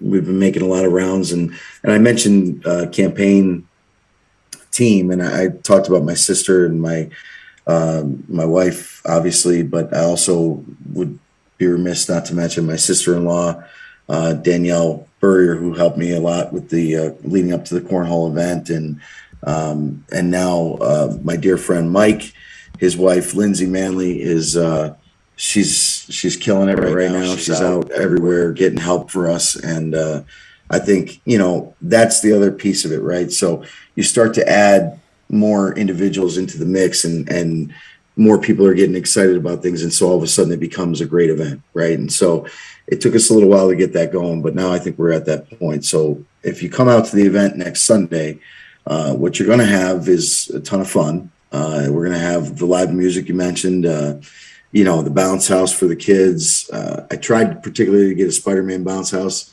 for the little guy, but they weren't available for this day. So we're just going to do a regular bounce house, which will be fine. You know, the environment, the atmosphere is going to be fun, but yet I think everyone that's coming there for a purpose is I hope going to understand the magnitude of the moment, and that's really what I'm looking forward to. Yeah, and that's the great piece of this is, you've had your cornhole opportunity, you've had the 100 donors in 100 hours, and the different things that you have done with all this. With the things that you've done up to this point, what positives did you take away from the other pieces of your campaign? Well, I think, Dan, it's funny. It's like me and coaching. And it's like what I tell my team, you got to be resilient. We started off slow. Things weren't really feeling like we were going to do very well with this thing. It was discouraging. I mean, there were so many times. It's like when you are recruiting and you're told no, or when you're at practice and you're working so hard and then you get to a game and you lose. And it's like, how do you get up the next day and go back to work again? Right. But that's how you put your pants on one leg at a time, you lace up your shoes and you walk out the door, and you got to get to work. And so I think, if anything, again, it's just, reassured me that I still am resilient. I still have that fight in me, and I still want to compete to win. Yeah. And I think that's a beautiful thing. And you talk about competing to win. I would be remiss if here on Wake Up Call with Dan Tortora, where sports meets life, I didn't ask you about your Cleveland Browns. So here with Enrico Mastroianni inside of Pacer Pride, and of course celebrating his campaign for the Leukemia and Lymphoma Society. There is one final big event coming your way once again, Sunday, May 15th, 2 p.m. to 5 p.m. Union Craft House, 601 North Main Ave in Taylor, PA, $25 a person. Kids 12 and under are free. Grand prize raffle drawing, music and entertainment, and a free bounce house. So a lot of great stuff coming up here a week from Mother's Day. And you talked about competing. So I got to ask you, your Cleveland Browns did not have a draft pick. What are they, the Rams now? Didn't have a draft pick until the third round. And they drafted this is who they have, because I'm going to let Enrico give his thoughts. So round 3, 68th overall, first pick that they had in the draft, Martin Emerson, cornerback out of Mississippi State. Also in round 3, 78th overall, 10 picks later, they went with Alex Wright, defensive end out of UAB. UAB will soon be a part of the American Athletic Conference. Then 21 picks later, still in round 3 at 99 overall, they drafted David Bell, wide receiver out of Purdue. In round 4, at number 108 overall, they went with Perrion Winfrey, defensive tackle out of Oklahoma. Round 4, number 124. If you draft him, the chances are, if you utilize a draft pick on him, this is going to be your new specialist, Cade York, kicker out of LSU. Round 5, pick number 156 overall, is somebody who I have covered, I respect, played for Alabama. Then he went over to Cincinnati and rocked it, and he was unstoppable in the American Athletic Championship game against Houston. Jerome Ford, running back out of Cincinnati. In round 6, number 202 overall, Michael Woods II, their second wide receiver taken in the draft, and he is from Oklahoma, so he gets to join his teammate from Oklahoma, as well as I had mentioned here before, that being Perrion Winfrey. And then from there, we saw around number 7, number 223 overall, Isaiah Thomas, defensive end out of Oklahoma, so 3 teammates from Oklahoma. And in round 7, 246 overall, Dawson Deaton, a center out of Texas Tech. Your thoughts on the draft of the Cleveland Browns, who decided to go to defensive line, offensive line, specialists, kicker. That's where we're at. And also one DB. What are your thoughts?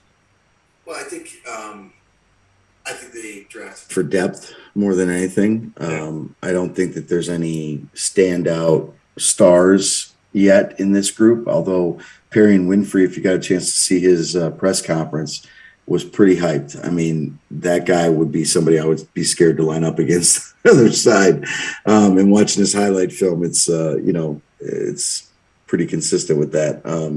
Jerome Ford, you mentioned the running back. Yeah, I thought that was an interesting pick because, you have Nick Chubb, obviously, who's one of the best running backs in the game. Yeah. Kareem Hunt, who I think unfortunately might be the wild card in this group.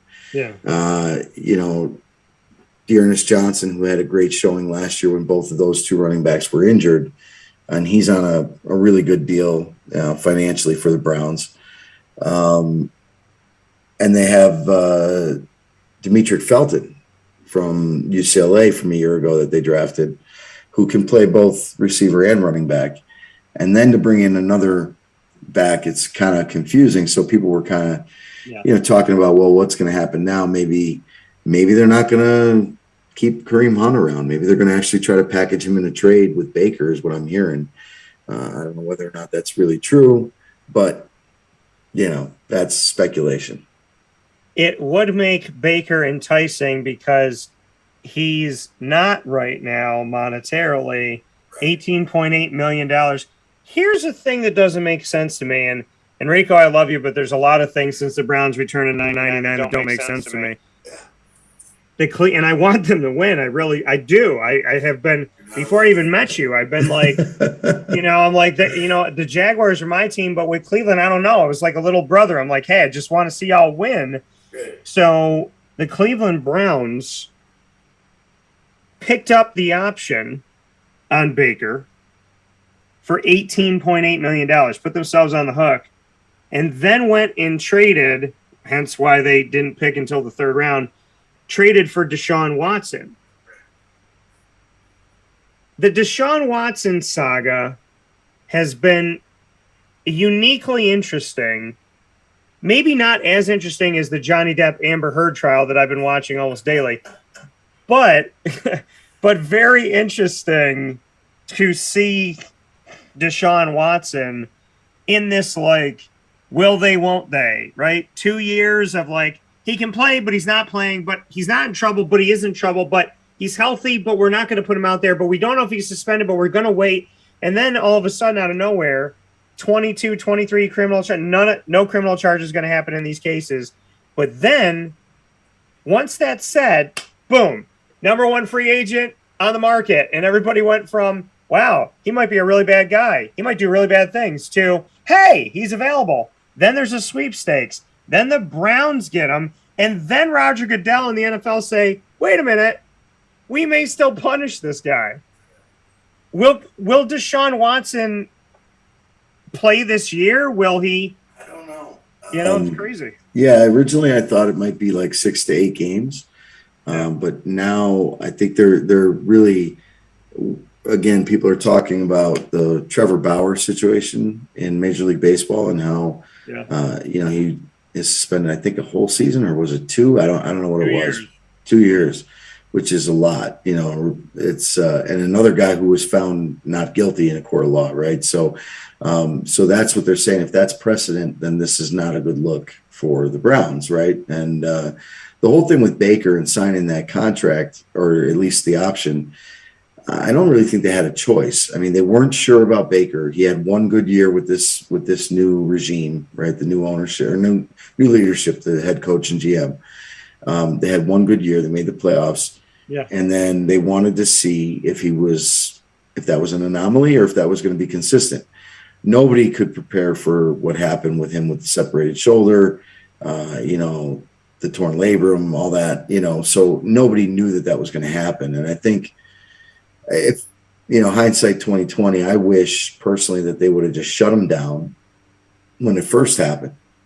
And even if it was 5 or 6 weeks, I mean, they could have sustained it, throughout that time. There would have been a lot less turmoil, a lot less drama probably.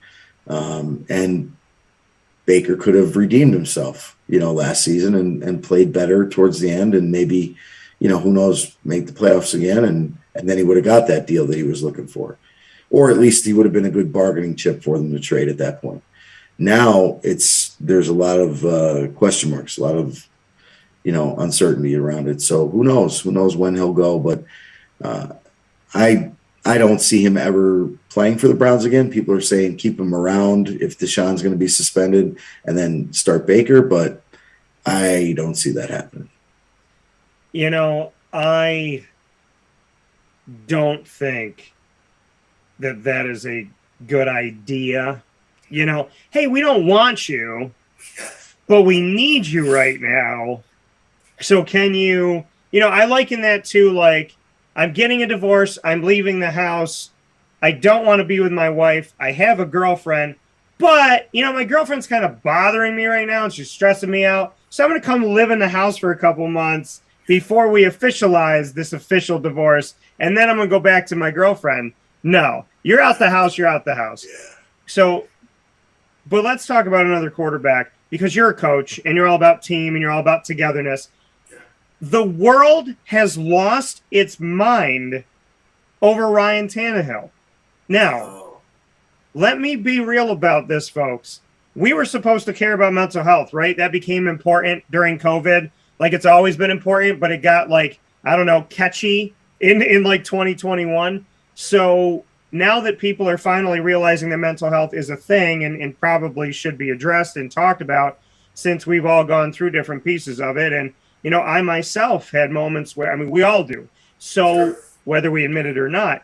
So when it comes to mental health, Ryan Tannehill said at the end of the season, he was down, saw a therapist, and they breezed right by that, which I found interesting, but nobody's talking about that side of it. Like, he told you he had issues. He was down. He didn't feel good. He wasn't healthy.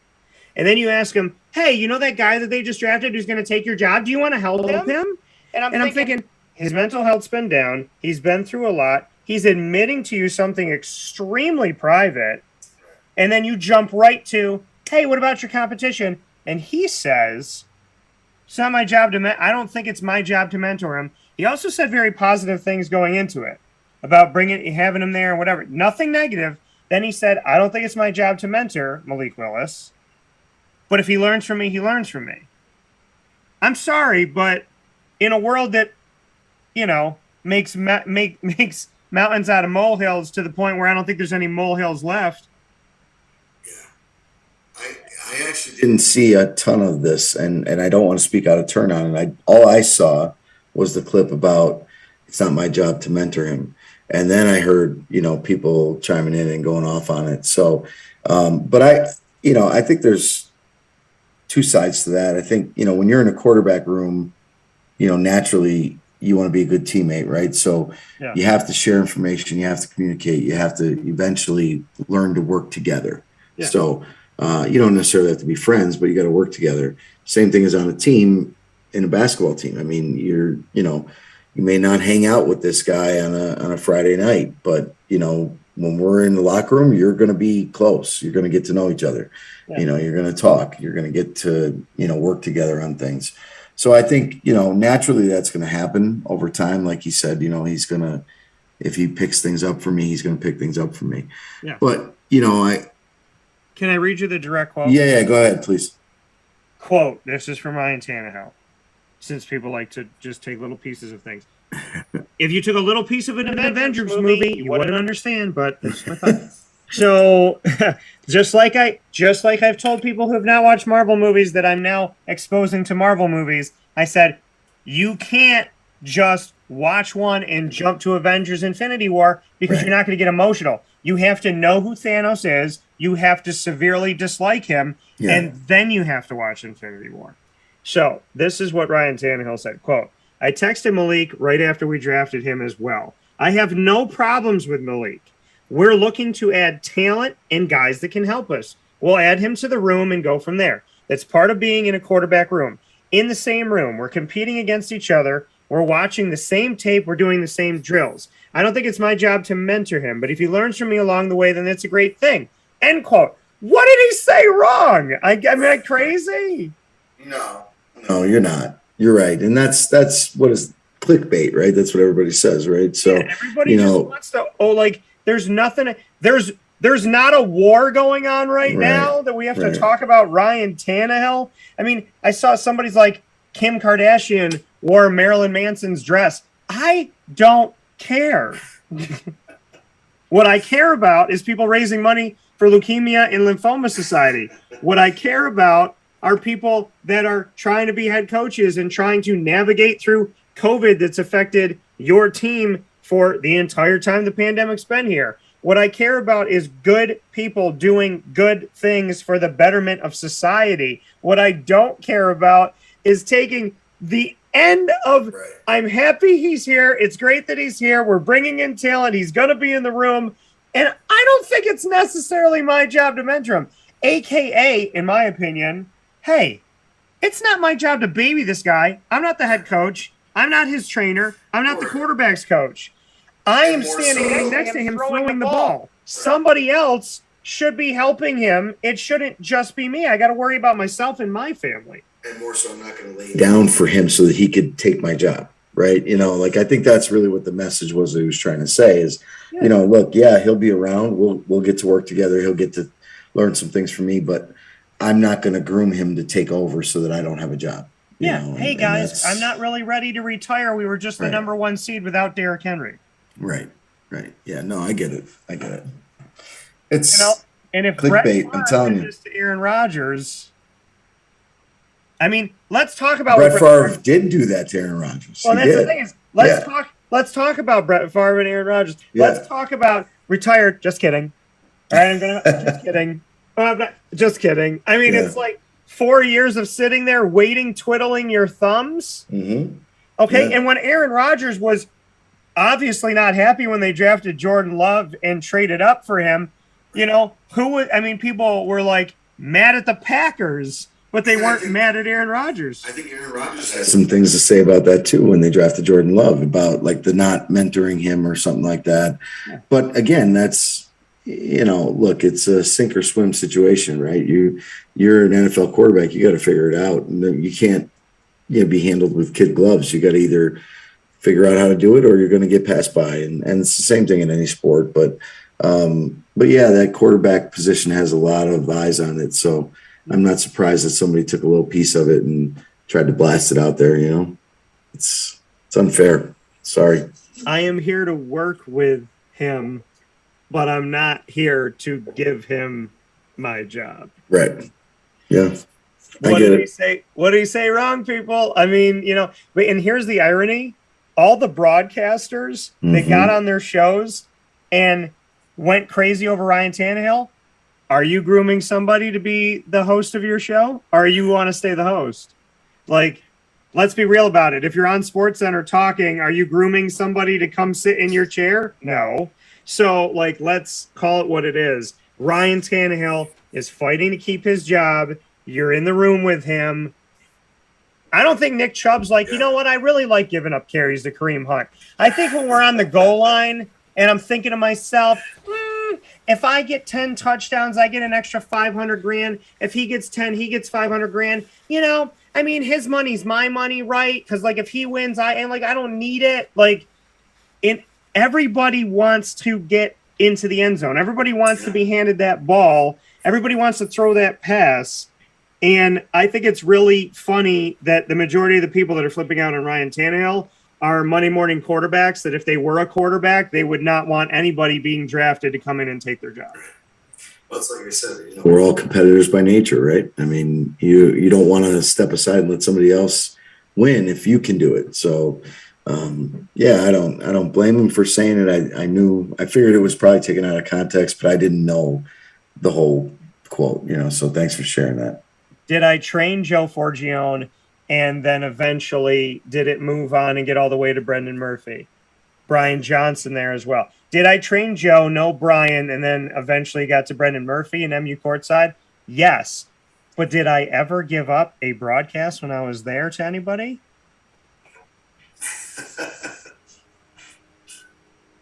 I stayed the starting quarterback. Didn't mean I didn't help. Didn't mean I wasn't there. Didn't mean we weren't in the room watching film together. But I was still throwing passes. So, you know, I mean, let's call it what it is. But with that being said, this edition of Pacer Pride, Marywood University's men's basketball head coach for the Pacers, Enrico Mastroianni, who is, above all things that we talked about today, doing something incredible for the Leukemia and Lymphoma Society. Please make sure that you go out to the event or donate any way that you can. You can go out to the event on Sunday, May 15th in the afternoon from 2 to 5. Make sure that you're giving there. And Enrico, let everybody else know. I know you put the links up on your social media, but how they can give to you as well. We have the raffle tickets, the grand prize raffle, the three raffle prizes. We accept Venmo for that. The tickets are $10 each or 3 for $25. Venmo me at Coach Enrico, all one word, capital C, capital E. And I trust you'll share the link, Dan, for the giving page. There's I can't speak out the URL. It's long, but basically the Leukemia Lymphoma Society page that I have as my fundraising page, just to make sure that the funds go into my campaign. I would recommend that you click on that link directly. But you can send me an email if you're not sure, and I can email you information. It's at coachenrico@gmail.com, coachenrico@gmail.com, and I can send you whatever you need. The flyer, the sponsor form, any of that stuff.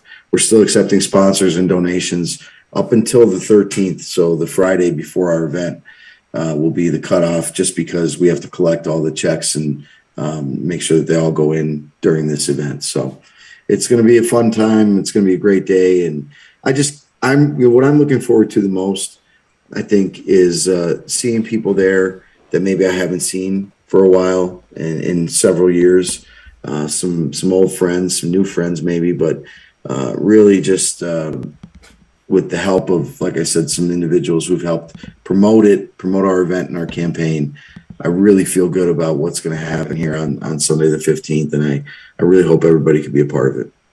Yeah, and you mentioned Venmo, so if somebody's not able to be there, they can still be a part of the raffle and try to win those prizes? Oh, yeah, definitely. Yeah, you don't have to be present to win.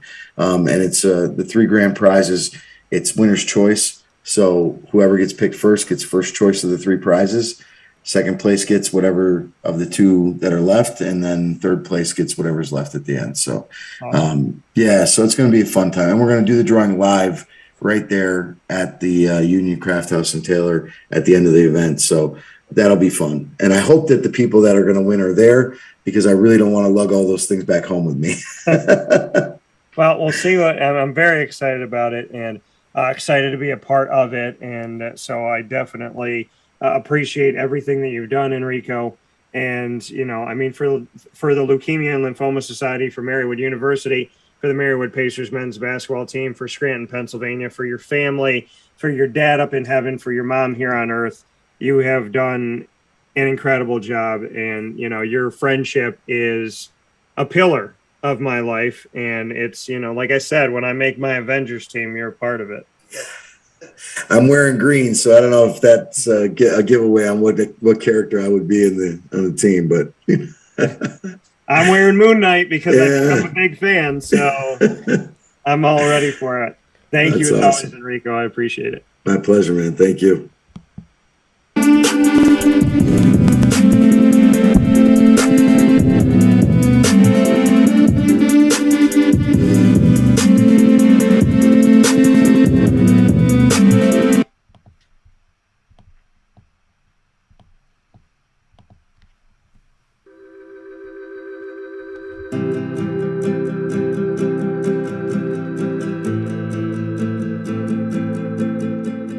Cafe Cabal offers same-day local delivery of our products, offering no delivery charge for Onondaga County. Shop cafecabal.com for fresh roasted coffee beans, cold brew, travel mugs, and all your essential Cafe Cabal needs. Cafe Cabal, coffee for the soul.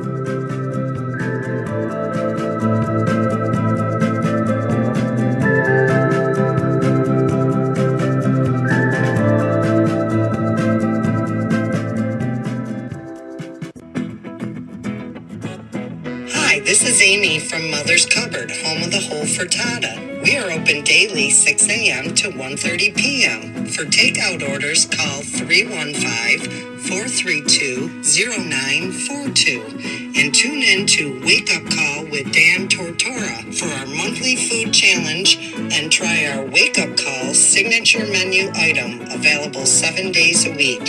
Here at Mother's Cupboard, we are Central New York, and it's our honor to serve you. Ma and Pa's Kettle Corn and Popcorn Factory remind us that every day is worth celebrating. Find them at 201 Old 7th North Street in Liverpool, New York, open Monday through Saturday in-store and all the time online at maandpaspopcorn.com. Serving our Central New York community and beyond, you can order all throughout the country at maandpaspopcorn.com. And remember to get your tins, which have in-store half-price refills forever. Ma and Pa's Kettle Corn and Popcorn Factory, available to you for fundraising and all of your events by calling 315-450-6272. That's 315-450-6272. Ma and Pa's Kettle Corn and Popcorn Factory. How corny are you?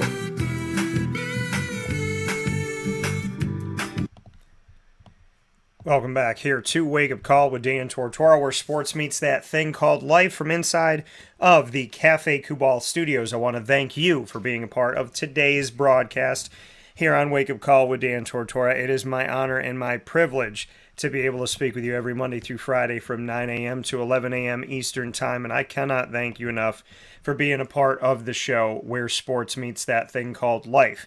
You're watching and listening every Monday through Friday from 9 a.m. to 11 a.m. Eastern Time on YouTube.com, Facebook.com, and MixLR.com, all /WakeUpCallDT. You're also here with us inside of our fantastic website, wakeupcalldt.com, that we have for you, where you can listen to the MixLR feed, which is embedded there on the homepage, mixlr.com /wakeupcalldt, and on wakeupcalldt.com. So wherever you're watching, listening, thank you, as well as those of you that are watching on facebook.com /livenowdt. Once the shows go live, they jump into our archives, and you can find us on Stitcher, TuneIn, Spotify, Podbean, iHeartRadio, iTunes and Apple Podcasts, YouTube, MixLR, and of course, we're also being carried now on Amazon Music and Audible. You can ask your Google devices as well as your Alexa devices to play the latest episode of Wake Up Call with Dan Tortora, and they will do that for you as well. All you have to do to find us on any one of these outlets is search Wake Up Call with Dan Tortora, or one word, Wake Up Call DT. A big thanks to our Central and Upstate New York partners, Café Kubal, Carvel DeWitt, the Wildcat Sports Pub, PB&J's Lunchbox, Canine Camp Dog Daycare, Avicoli's, Canine Kampground Dog Boarding, Ma and Pa's Kettle Corn and Popcorn Factory. You can go to maandpaspopcorn.com any day of the week, and you can order and have it delivered to you any state that you live in. Canine Kampground Dog Boarding, as I mentioned before, a fantastic place for your furry-loving friends to find a home away from home. Pizza Man, Millhouse Market, Honda City of Liverpool, Chick-fil-A Cicero and Chick-fil-A Clay, Victory Sports Medicine and Orthopedics, and Mother's Cupboard. Wake Up Call with Dan Tortora is also the proud multimedia marketing partner of your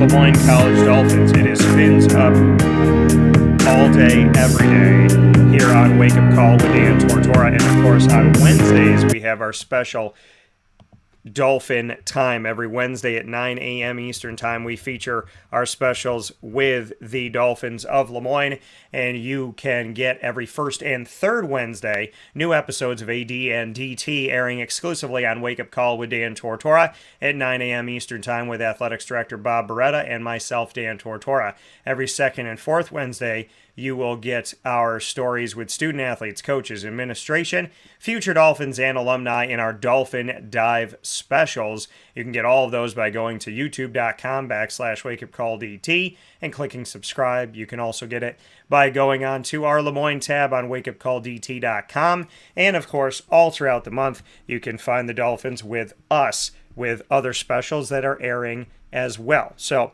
always happy to say fins up, and you can get more information by going to LemoyneDolphins.com.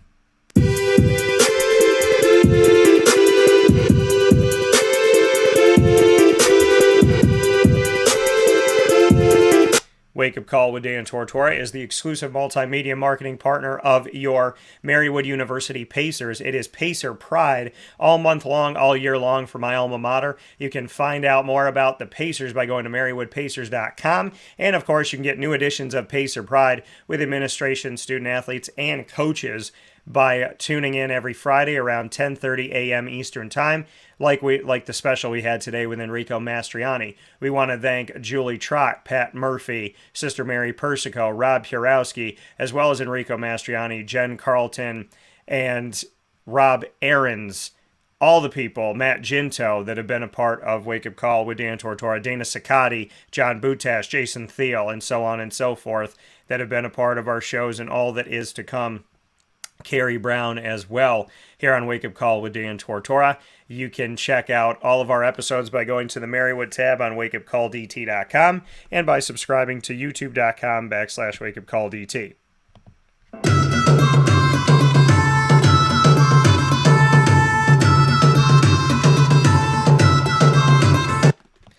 Make sure that you're checking out our Bobcats with the Bobcat Buzz. Bryan and Stratton College of Syracuse. We are proud to be an exclusive multimedia marketing partner, the exclusive multimedia marketing partner of Bryan and Stratton College of Syracuse for the Bobcats. The Bobcat Buzz is what we call our Bobcat stories that we share with you on audio and video every single month.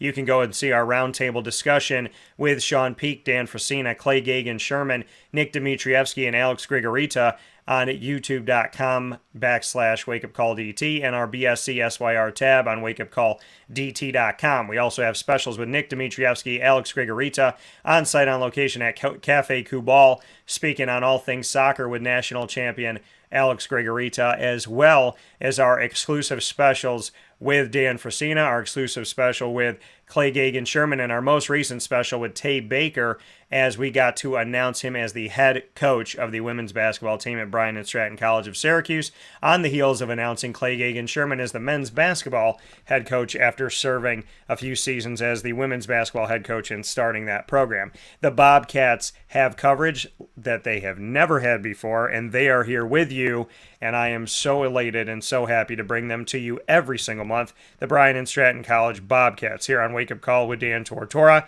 Make sure to go to syracuse.bscbobcats.com for more information. I want to thank you all for being a part of the show today. Again, inside of the Cafe Kubal Studios, MonPazPopcorn.com's What's Poppin', giving you a list of topics for the day. The Annoying Moment of the Week, proudly presented by Carvel DeWitt. Lead, Learn, Evolve, Ad-Lib, and Deliver. Presented by Chick-fil-A Cicero and Chick-fil-A Clay. The Top Dog of the Week, brought to you by K9 Camp Dog Daycare and K9 Kampground Dog Boarding of East Syracuse, right off of Bridge Street, and showing love to all of our moms. And of course, Enrico Mastroianni in a special Pacer Pride, speaking on recruiting, the commitments that they have coming in, which they have more than 10 new players coming into a program that already has a bunch of youth within it. So not only will the roster be full, but it'll be full of players who will have many seasons to grow, develop, and hopefully create more success at Marywood. Keyword more, because Enrico Mastroianni has already had tremendous success at Marywood University. We've spoken about family, paid tribute to his father as well as to his mom here on earth, and to his family, Jamie, Angelina, Elena, Marco, and Bruno.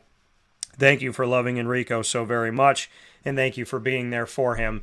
And thank you for all you do. A big thanks to Marywood University for Pacer Pride. A big thanks to Enrico Mastroianni for what he's doing for the Leukemia and Lymphoma Society. And you can make sure to donate to him. Our social media has the link on all of our social media. We will share it again. And of course, we'll continue to share the opportunity Sunday, May 15th that you have from 2 to 5 p.m.